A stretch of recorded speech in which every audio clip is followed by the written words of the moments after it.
Hello and welcome to the Green River Election Center, Your Voice 2026. I'm Joe Hines, and today I'm joined by Republican Senate candidate Michael Faris. Thank you for joining us today, and thank you guys for tuning in. So, starting off, you're one of 12 Republican candidates running for the Senate seat to take Mitch McConnell's place after his term ends. Do you mind telling us a bit about your background and things like that? Sure. I was born in Corydon, Indiana. So I can't really claim, to be a 6th or 7th generation Kentuckian. But believe it or not, my biological grandpa was a Louisville resident most of his life and was a 7th generation Kentuckian. So I was actually brought over to Meade County, and that's how I ended up in Kentucky at 2.5 months old.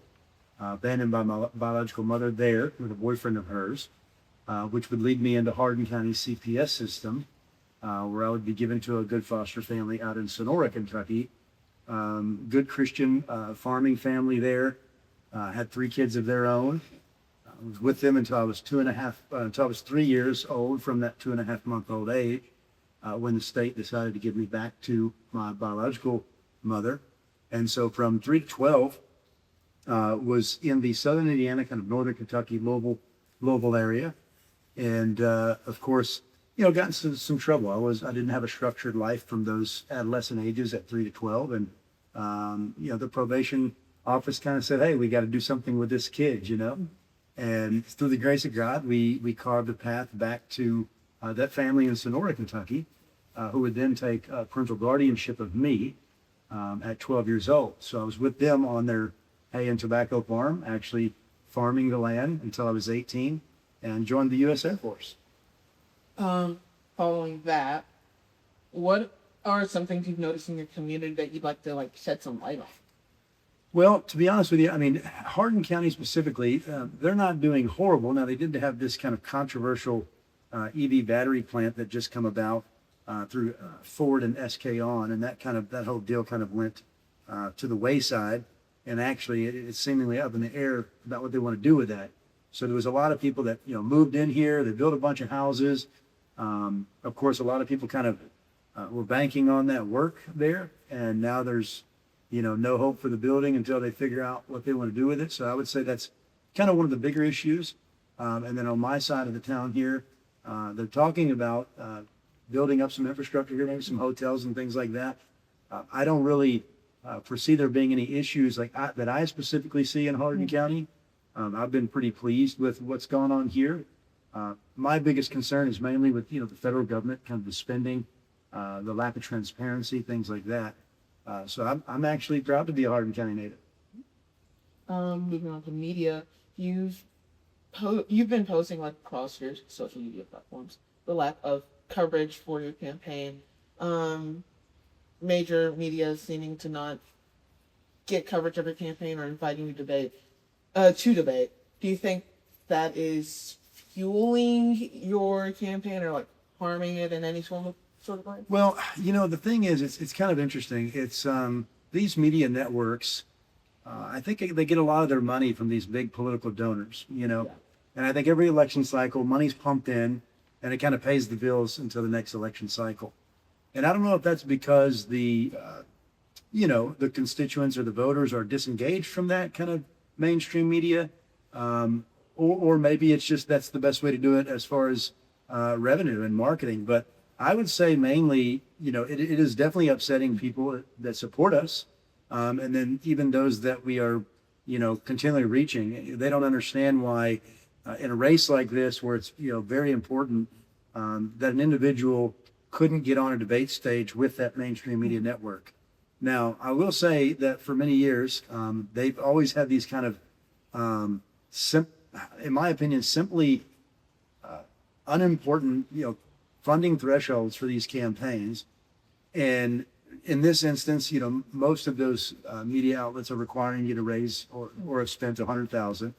Now, that doesn't include being able to use my own money, which I have very largely.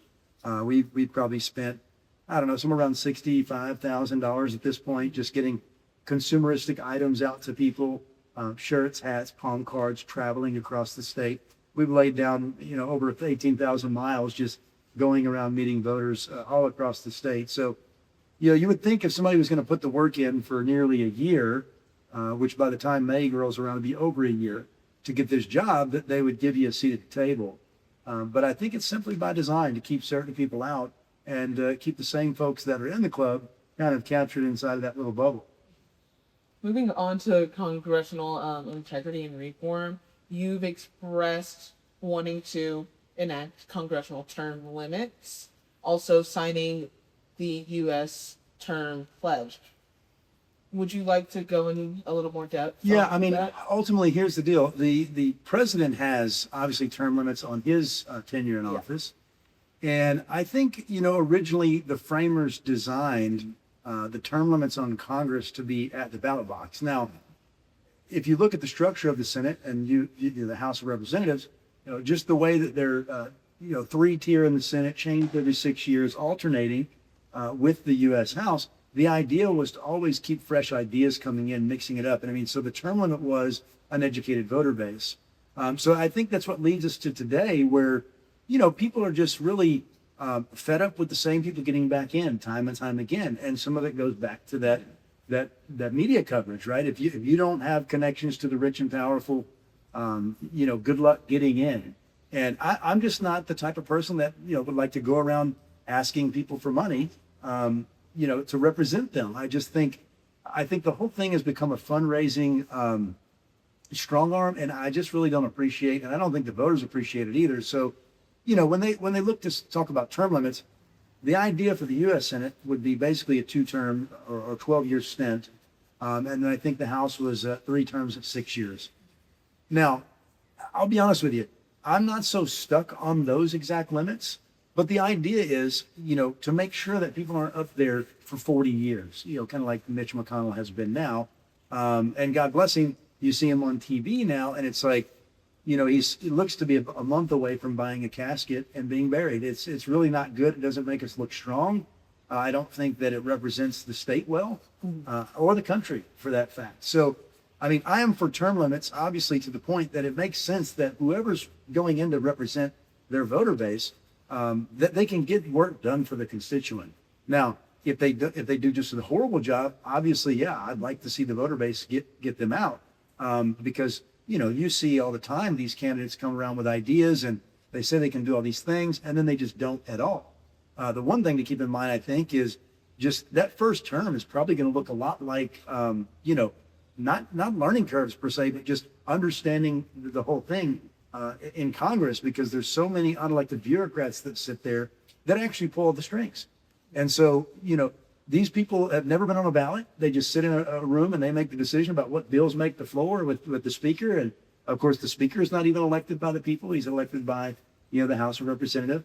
And then, of course, the majority leaders are the same, elected by the body of the Congress. And so when the constituents are saying, hey, that's not the speaker we want, that's not, the Senate leader we want, it's like they don't listen.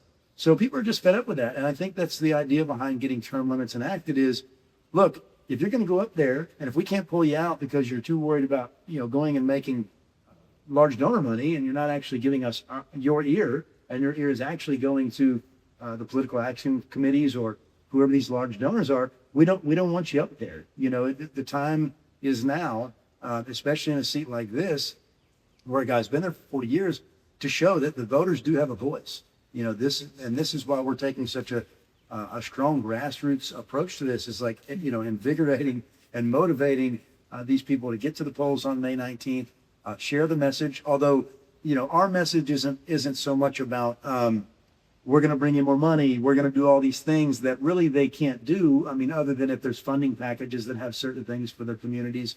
But the idea is, I just think the Senate and the House have really lost their way about what they were sent there to do, which was, one, to be obviously that conduit between the constituent and the federal government, right?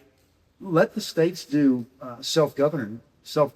Let them do their work at home to maintain their own sovereignty, their own peace, prosperity, and happiness, and let the federal government, the representative, be that conduit for those 3-letter agencies: the DOT, the DOJ, veterans programs, the HHS, CDC, all these things that have all these ideas to come back to the states, whether they help or to hurt, is the conduit and also the blockade.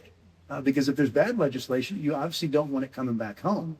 So I just think that we've lost our way there in the federal Congress, and it's time to send somebody up there who's been studying it, by themselves, kind of like and I don't mean to be comparative, but it's kind of what Abraham Lincoln did. He self-studied law, he self-studied the legislation, just basically the entire makeup of Congress, and he got out among the people, and people called him too plain, and that they criticized him, said he couldn't win, all these things, and so we're just at a point now where I think that we can do that, and we actually have probably the best chance to win the general election, because we aren't touting this idea that everyone's our enemy if they're not a Republican.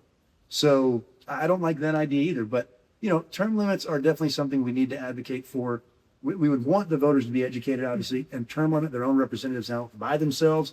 But, if a bill came forward while I was a U.S. Senator that made common sense legislation towards term limits, that would keep in mind the idea of letting them get something done for their constituents once they're voted up there, as well as keeping them from becoming 40-year politicians, then I would absolutely be for that.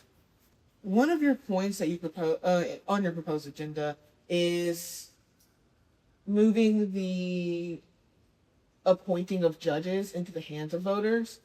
How would you go about doing so? And would you be in favor for pushing for term limits for the said judges as well? Yeah, so ultimately, my idea with the federal judiciary is this. I mean, they are lifelong appointments, especially for the circuit or the district and court of appeals judges, right? The Supreme Court is directly tied to the Constitution, that the president will appoint those judges, and then under some other language, like they call them officers, right? Mm-hmm. So most people don't really understand the federal judiciary, but the thing is, every controversy in this land goes to a court of law, right? I mean, just if you look at immigration, anytime that, an administration tries to go in and fix immigration, there's always some court in the Southern District of New York that is shot it down with a nationwide injunction. And so luckily the Supreme Court has looked at some of that and said, hey, one judge in a district court in the state doesn't have that almighty power. I mean, all that stuff was reserved for the Supreme Court. And so I'd hope to see us get more involved in that idea of getting some of that power out of those district judges' hands, as well as outside of nationwide injunctions, this idea of using bounds of case law. I mean, look, these judges, they need to be more constitutionally minded. And many of us have heard the statement, the more numerous the laws, the more tyrannical your government is. And I believe firmly in that. And so what I was suggesting there was this idea that if Congress is not going to do its job and impeach these judges that are going against the Constitution, right? And I'll go back to that district and court of appeals body. Both of those bodies were created later than the drafting of the Constitution and the creation of our nation. So you've got, like the Judiciary Act of 1789, that creates the district courts. And then the other one of 1891 sets the Court of Appeals courts out of that legislation as well. So there are a couple little nuances that attaches those two bodies to the Constitution based on funding language or salary language. But I don't rightfully believe that, I say rightfully, but I just don't believe that those two bodies are constitutionally protected. The Supreme Court is, right? And they've tied the language to these other ones by calling them officers and their pay and all these things. So I've had some people reject the idea of voting those in because they want to make a reference to these circuit court judges that are voted in by the voter base. And look, the idea of that was to keep those judges from campaigning and getting this donor money and being more partisan one way or the other as to who could buy them, or this idea that, we don't take from one to please the 99. But the problem is you have to do something. So for me, running for U.S. Senate, the idea is in the U.S. Senate, that's where the jury happens if judges are impeached. Now, the House has to put forth the articles of impeachment, which, hopefully I could find and network some good folks over there that would understand things the way that I do and my constituents do, that if these judges are ruling against the Constitution, that constitutes bad behavior, which is the only thing you can bring them up on impeachment for, is this quote unquote bad behavior clause. So I'm not so stuck on the idea of electing those judges or changing the language to elect them by the constituent, but at least at a minimum, if we can't get Congress to do their job, if we can't get them impeached the way that they need to be done, then we need to have a way to at least remove them and say, hey, Mr. President, try again. That was a bad pick, right? Because you can see they continually opine against the Constitution. So if that doesn't work, then, basically you have to keep pressuring Congress to do it. And those constituents that are having these problems in these courthouses, they need to pressure their legislators to do that, bring forth those articles of impeachment. We've started to see some of that happen in the state by our state legislature, which is great. Because, when we have a criminal who's been arrested, maybe time and time again, and then they're just released with no bail, or maybe it's a small bail, they go back out, commit another murder, another crime it's not good for other people, and then when they do finally sit in front of a jury and the jury says, hey, we're going to give him 40 years. And then you've got a judge that says, well, I think that's too harsh.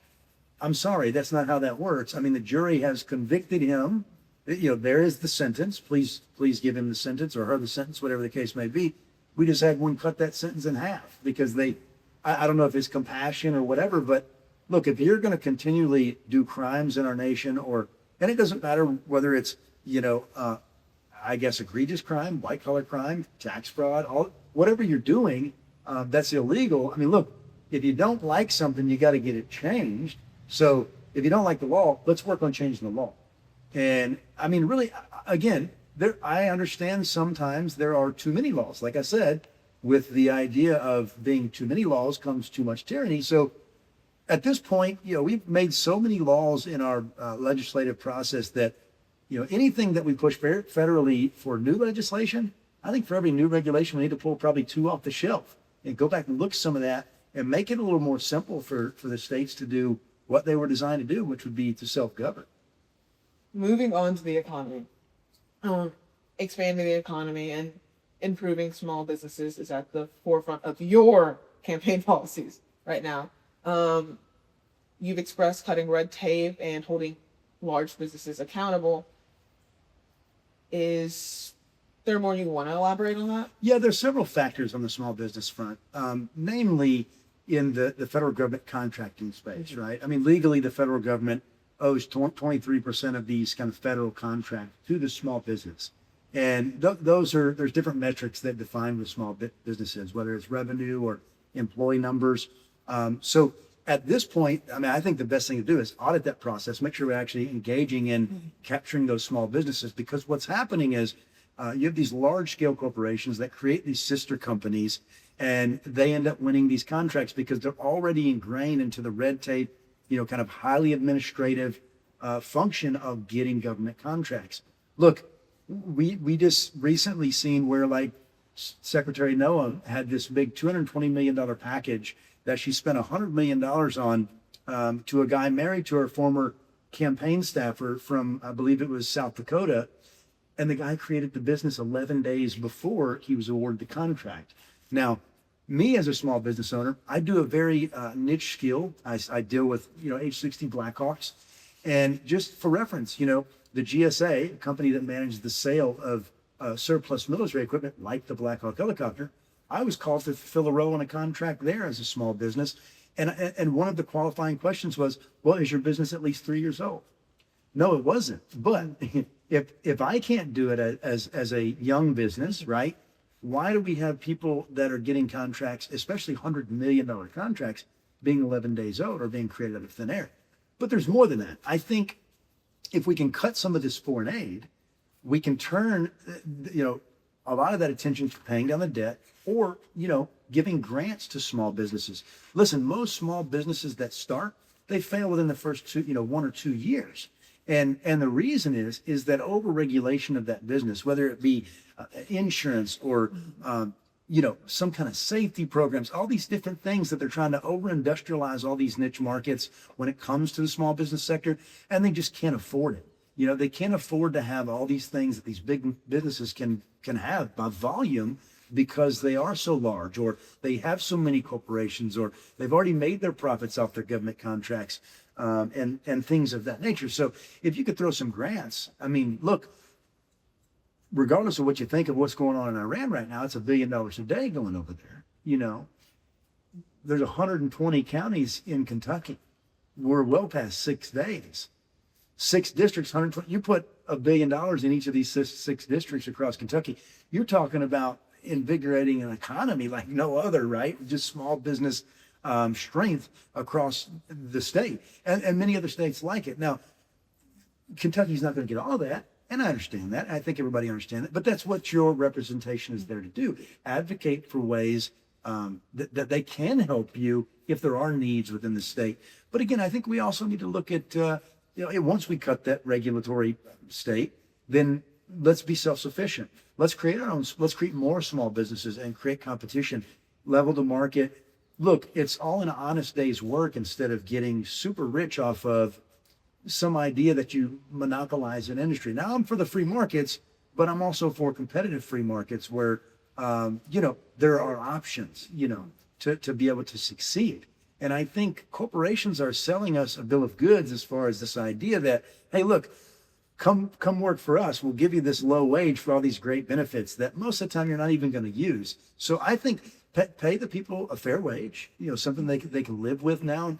Don't raise all these minimum wages and cause prices to go up and all these weird nuanced things that the federal government thinks it has figured out. Invest in your people, quit taking all of their money and sending it all over the country, all over these other countries instead of keeping it right here, And when you do create these programs to rebuild infrastructure, like bridges and roadways and, maybe new, arenas to do events and things like that in your local space, make sure those places are built by those small businesses, right? Don't get a business from 3 states over. Don't get a business from, all the way across the country. Do it right here at home. Put that money into your people. That creates your own revenue base off of taxes because their revenue's better. So you can keep that cycle going and reinvigorate the economy. That 23% the federal government owes to the small business, they're really only getting 3% of that work. That's a cutout of $300 billion a year. That's a lot of money. You've also mentioned holding large corporations accountable for, as you would say, unlawful COVID era policies. Right. How would you go about doing that? Well, me specifically, you look back and kind of see what, for instance, the airline's done. They broke the laws of this country, not only constitutionally, but legislation that was passed the year I was born. And of course, I sued the TSA and the CDC for some of that. And actually 2 days ago, a district judge in Louisville said that, he's going to close the case because I failed to prove that they discriminated against me. Well, I mean, I'm sorry, but if I don't let somebody pass through their state, through interstate travel on a monopolized, commercialized airline system, even though he gave me proof that he's exempt, he gave me proof that he did not have the disease and he posed no threat to the passengers on my airplane. I mean, I think refusal by design is, enough to charge somebody with discriminating because they had no other proof to disallow me to be exempt from that thing. That wasn't even a law. It was a mandate. It was created out of thin air by a previous administration. And look what it did. And we've now shown them that that's okay. So the idea is to go back and make sure that we're looking at things, not only like the ACAA, which they were supposed to follow, but then holding the DOT accountable for not acting upon the 13 complaints I gave the DOT, right? Even to this day, the DOT has not responded to me about the laws that the airlines broke. The DHS, when they put me on the terrorist watch list, still to this day have not responded to the appeal that I made for being placed on that watch list. So if you want any idea of what your government's doing, I mean, listen, I've struck a case for it just there. Moving on to like reproductive rights. There are many Kentuckians who are concerned about being able to grow their family. What are your thoughts on like IVF and like protections for it? Or well, I'll be honest with you. Me and my wife had tried to have another child, and we went through some processes. Not up to IVF. Here's my opinion on IVF. First of all, if we look back to COVID, I mean, we had all these doctors telling us that the masks were going to save our lives and that, this vaccine was going to save us. And the vaccine killed a lot of people.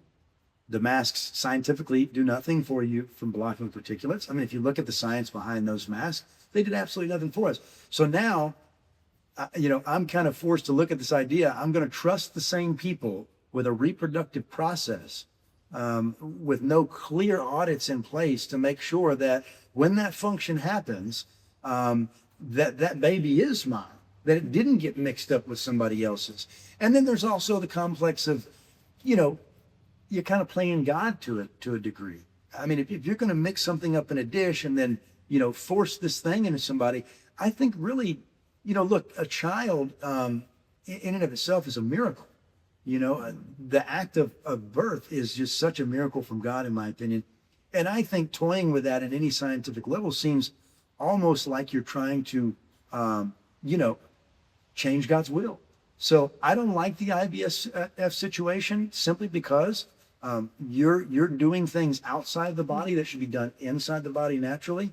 And listen, I'm not totally against helping someone get pregnant if there's, issues with the exchange of the production process, but just to the point where we're making these children and then freezing them in a freezer, and then many of them dying, some of them not being used, being disposed of. It just seems a little bit too much for me. Mm-hmm. Still on the topic of reproduction, Kentucky has very strict abortion laws, and as such, after a doctor sees it as not life-threatening, one is not able to get an abortion. Do you think maybe Kentucky should loosen up on that, or should someone have to travel out of state? Well, again, like I said, I think this idea of a child being, born or even created is a miracle. It's an act of God. So if you look, there's not a systemic problem with this idea of needing to abort these babies. I mean, if anything, we need these children to be born in this country. And if we don't, what are we going to do? We're going to pull all these migrants from across the world to grow our crops, to service our industries, from hospitality to restaurants and things like that. Although some of that provides very good people a very good way of life, I think we can be self-sustaining without killing children. So I'm okay with the laws that Kentucky has right now. I don't think that it's actually, I think if anything, the state probably needs to look at look to the mother. If she's just free-willingly aborting children because she doesn't want to be responsible in her sex life, maybe we should be looking at holding her accountable as well.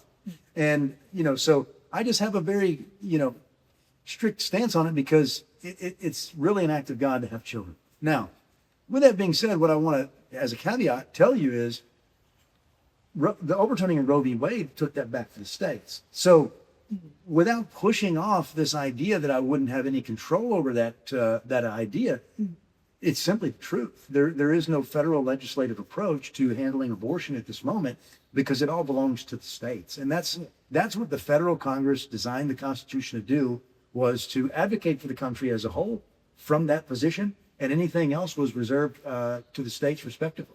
Switching topics, with the ongoing conflict between Israel and Palestine, do you support the idea of sending money or other forms of support to Israel?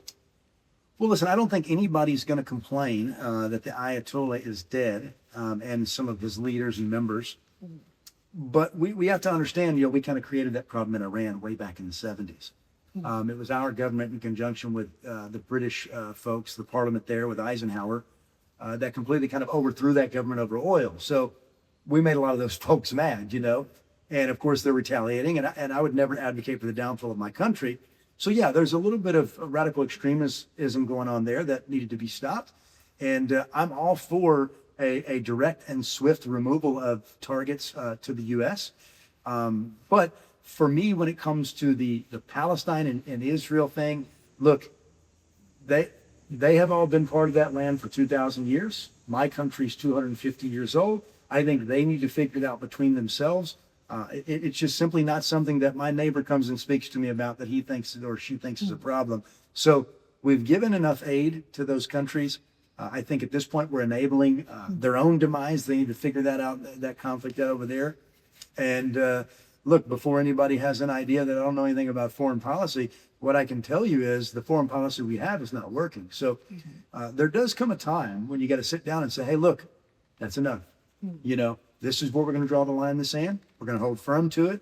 We're going to hold our representatives to it. And the constituents got to hold them to that as well. So I am for, at this point, voting no on anything that has to do with foreign aid, on any bill, anytime that I'm there, until we can actually get a little respect and talk about where this money's going, why we continue to take it from the taxpayer and just blast the cash cannon from Washington, D.C., while Eastern Kentucky and Central Kentucky and Western Kentucky struggles to pay for health care, albeit that country there has free health care.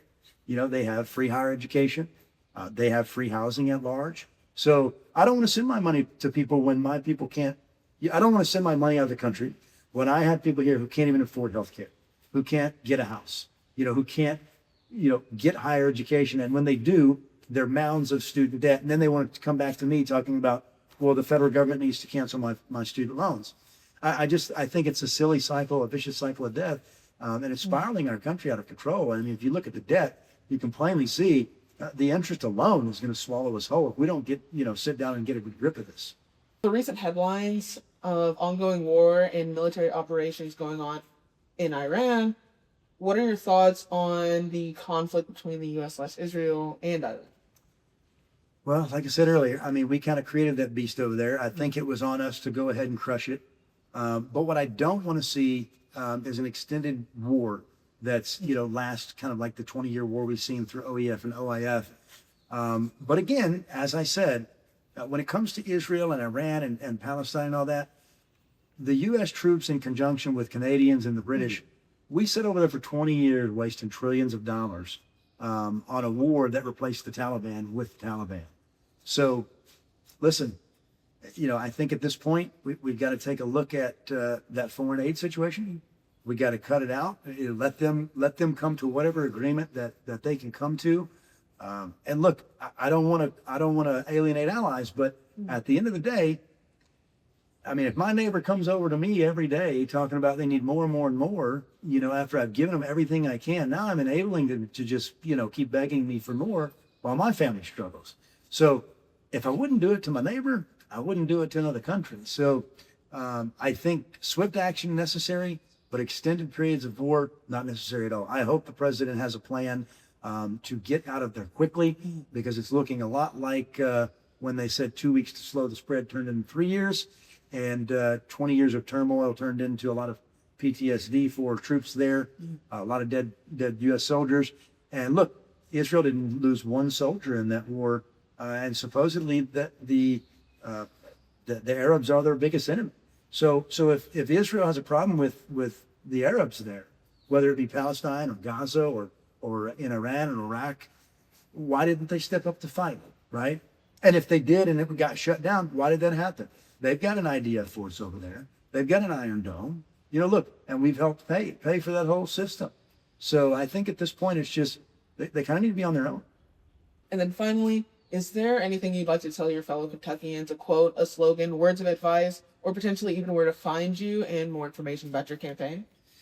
Yeah, well, look, we've had a lot of great luck on the grassroots front. We've got a lot of great supporters. We thank them for that. We can be found at farisforsenate.com. That's F-A-R-I-S, forsenate.com. Of course, we have Facebook, X, and Instagram accounts that are linked through that website.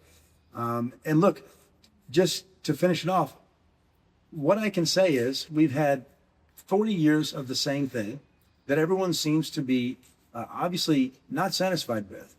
And it doesn't seem that you're being represented for the taxes that you pay the federal government. So if you want something different, if you want fresh ideas, if you want someone who's self-studied legislation and law and is willing to go and work for you and not big money donors, then I encourage you to join our team. I encourage you to reach out, get in touch with us, and feel free to advocate for us if you're watching this, and even if you don't reach out, but definitely would be humbled to have your vote on May 19th. With that being said, that is the end of today's episode of Your Voice. I'm Joel Hines, and this is Michael Faris. Thank you for joining us. Oh, and don't forget to check out our website, greenrivermedia.org, for more updates on your community.